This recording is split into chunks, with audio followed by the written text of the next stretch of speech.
Hello everyone, welcome back to Touch the Fire Twice. I'm Joshua and I'm here today to do an in-depth sniff review of the recently launched Pumpkin Seed and Sandalwood candle by LAFCO New York, part of their limited edition fall collection. But first, if you are new to Touch the Fire Twice, welcome.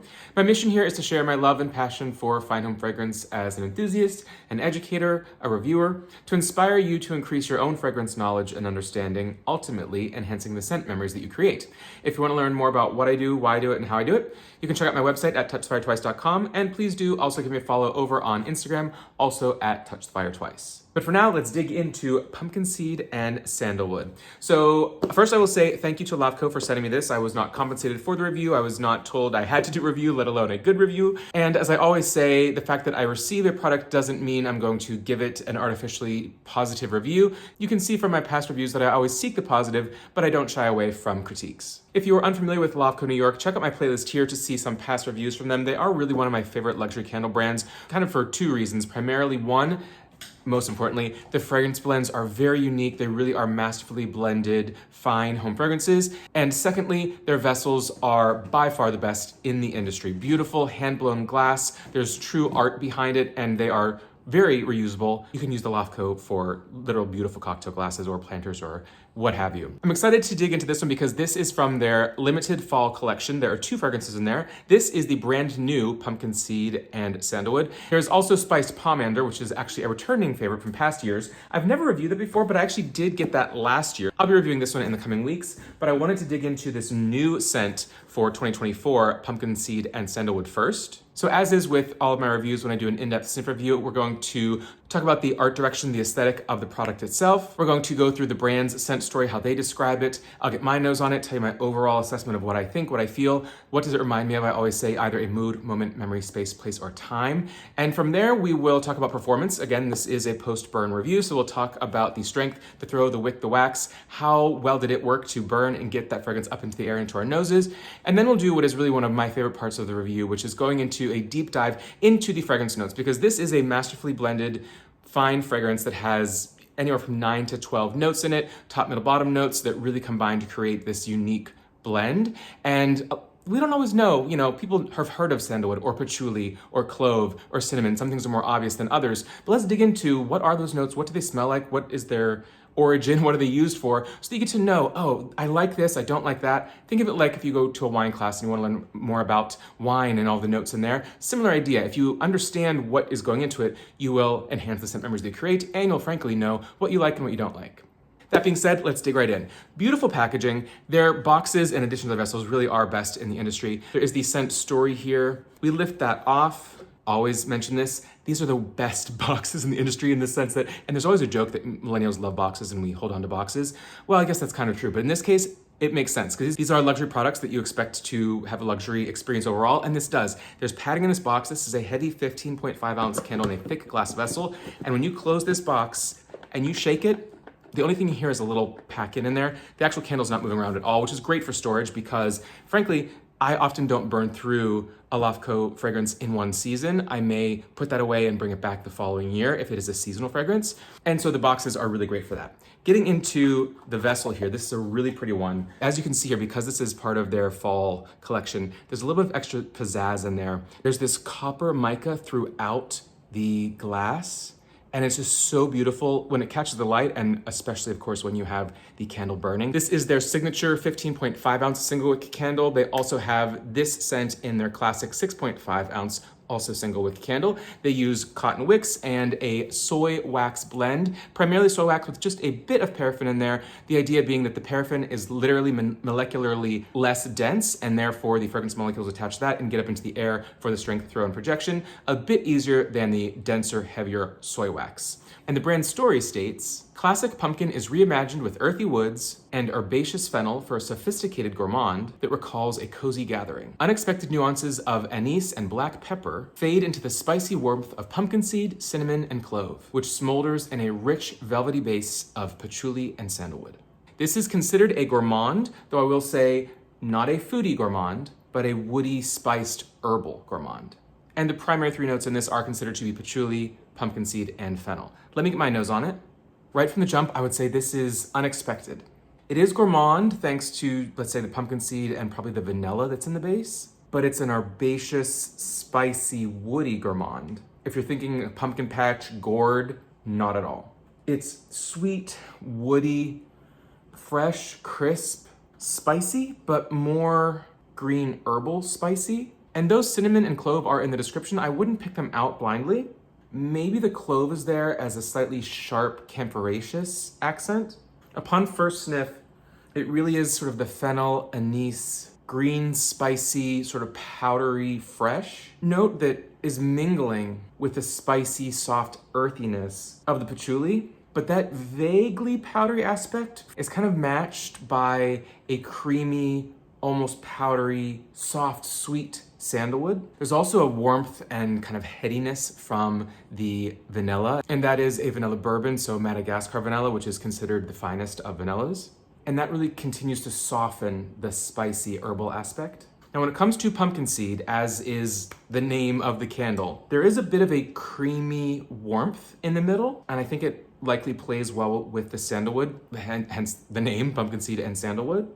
But it is non-traditional in the sense that there's no nutty, roasted, toasty note from the pumpkin seed. Overall, this is very sophisticated, somewhat intoxicating, and as I said in the beginning, unexpected. Getting into the performance, this is a strong performer. This is strong on cold as it's sitting here. If I just had it in my Hurricane or on my coffee table, you would get whiffs and wafts of this throughout the day just as you pass by, unlit. As is with most luxury candles and most LAFCO candles, at least of the signature 15.5 ounce size that has a fairly wide diameter for a single wick, it does require a bit of attention. So for my first burn, I did wrap it in a bit of aluminum foil just to create the insulation around there to ensure that we did get a full even pool of wax here. As you can see, it's a nice slow burn. So I burned this more than it looks actually. I burned this a couple of times for a couple of hours, and it is a nice slow steady burn thanks to that soy wax blend.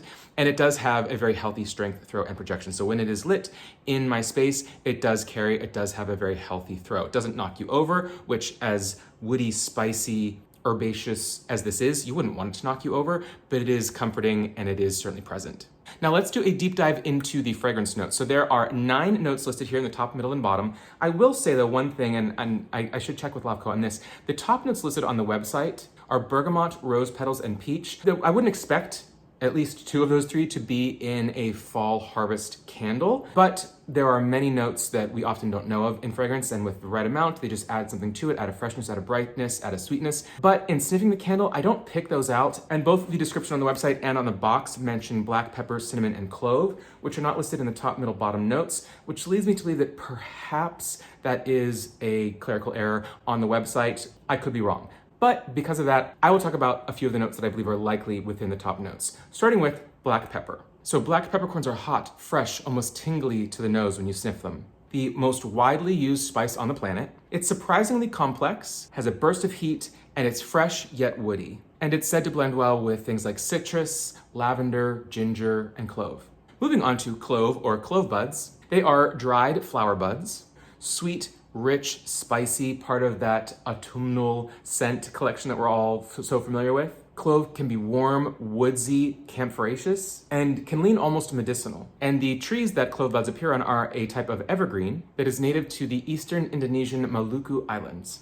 Moving into our middle notes, we have fennel seed. Now, fennel is a flowering plant species in the carrot family. It's a hardy perennial herb with yellow flowers and feathery leaves similar to dill. It's indigenous to the shores of the Mediterranean, and the aroma is green and aromatic with some peppery undertones, and it lends an intensifying freshness and an anise-like warmth, a bit powdery, a bit camphoraceous. Continuing on what is actually a trio of seeds for the middle notes, we have pumpkin seeds, which of course add a textured warmth, instantly comforting and indulgent, toasty, nutty, creamy, and soft. And finally, caraway seeds, which are very commonly found in rye bread and baked goods. Caraway seeds have a pungent aroma and taste. The flavor actually of anise or licorice is dominant, but with hints of citrus and pepper contributing warmth and brightness, and a little bit of a bittersweet quality that helps pull back from the anise or licorice aspect. And getting into our bottom notes, we have, of course, first patchouli.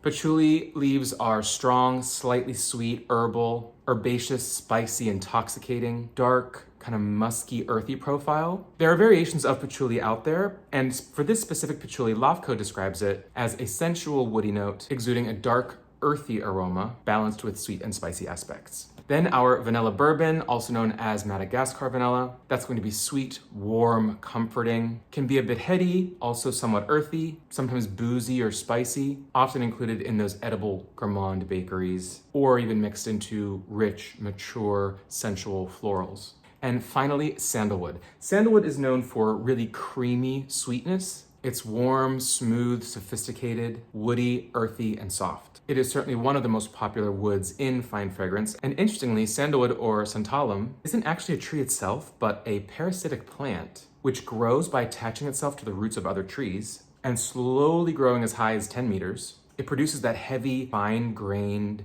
aromatic yellow wood, and it can retain its scent for decades. Wood or root chippings are steam distilled, extracting that deep, sweet woodiness. So knowing those are our 9-ish notes, overall, what do I think? It is a beautiful fragrance, certainly a reimagining of Fall Harvest. So this isn't your straightforward mass market pumpkin, spice, apple, bakery, woody, berry, insert Mad Lib of notes or scents here. And while it does have a creamy softness that you would expect from a pumpkin seed named candle, it doesn't have that nutty, toasted or roasted note that I would have expected from pumpkin seeds, especially in a fall fragrance. So it is sort of missing that side for me. And I do wish this leaned just a slight bit more traditionally autumnal when marketed as a fall fragrance. Not to say that this isn't, but this also would not be inappropriate nearly year round when looking for an herbaceous, woody fragrance. So pros and cons, it's nice to have a candle that isn't confined to October, November, because this could be burned practically year round if you love the fragrance. But I am very seasonal in some ways, and I like to have some candles that can do that, but others, when I'm going into fall, I can lean a bit basic when I really love a fall fragrance and I want to feel the turning of time that fall has now arrived. And there's just sort of that preconceived notion of what fall is. I love that this is reimagined. It is a beautiful fragrance and I'm going to enjoy burning it. But I would love to see them take on something that is a bit closer to a true reimagining of something that is pulled from a more traditional autumnal gourd fragrance. But that doesn't take away from the uniquely beautiful blend that this is, balancing notes that you don't often see together in a way that truly only LAFCO can do. So that is my in-depth sniff review on Pumpkin Seed and Sandalwood, part of the limited edition Fall 2024 collection from LAFCO, New York. Stay tuned also for my review on the Spiced Pomander with primary notes of cinnamon, bitter orange, and clove bud. I will say this is more traditional in that sense when we're talking about a reimagining versus a traditional. This is a traditional, beautiful spiced pomander, probably my favorite spiced pomander I've ever smelled. So a little preview there of the review before we get deep into it. Let me know if you have any questions, and until next time, take care.